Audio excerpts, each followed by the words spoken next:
Solvanar, la profanation du sépulcre. Résumé du premier opus. Les mémoires de Penitentia. Chapitre 1. Je me sens le devoir d'inscrire sur le papier les événements de ce jour si particulier que Penitentia vient de passer. 3 groupes se sont installés aux abords de la cité.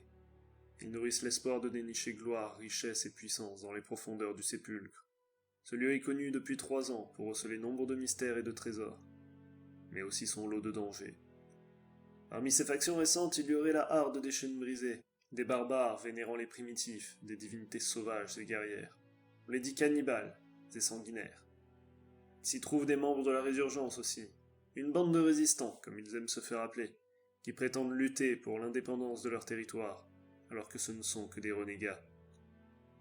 Enfin vient la croisade de la lune d'obsidienne, un rassemblement de fanatiques des éternels, et plus particulièrement de Moon, déesse des mystères de la lune et de l'alchimie.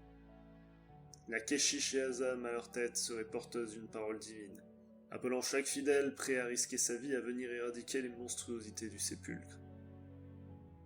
Un autre groupe est présent, Solarius, mais il ne s'agit que d'une force militaire embauchée par Virlo pour maintenir l'ordre dans la ville. Étrangement, les consuls de Penitentia ont laissé ces groupes se battre pour obtenir le droit d'exploiter terres et ressources présentes sur place. Le juge a aussi déclaré que ces gens n'auraient plus à payer les taxes d'entrée, suite à un étrange arrangement. Plusieurs membres de ces factions auraient aussi mené des expéditions dans le sépulcre. Certains en sont ressortis avec des biens particulièrement précieux, d'autres ont eu moins de chance. 2 des partisans de la Résurgence ont péri, tandis qu'un lieutenant de Solarius est mort en se sacrifiant pour sauver les siens. Les spectres de ces gens sont apparus en ville, plus précisément à la bibliothèque, où ils ont apparemment laissé un dernier souvenir de leur vivant dans un artefact du sépulcre, le livre des morts. Ça n'a rien à voir, mais la taverne de Penitentia a été sabotée, ses boissons ont été empoisonnées. Un contrôle est en cours pour se débarrasser des liquides ainsi souillés et bientôt l'établissement rouvrira ses portes. Le juge a su se montrer sans pitié avec un groupe de contrebandiers, les faisant exécuter par Gurney, serviteur du duc de Vegmir et membre de Solarius. Lors du crépuscule, enfin, un tremblement de terre a secoué la ville, puis une ardente chaleur a frappé les gens du cratère suivie d'une intense pression.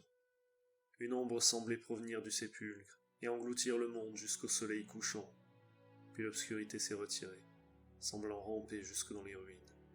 J'ai bien cru en perdre le souffle.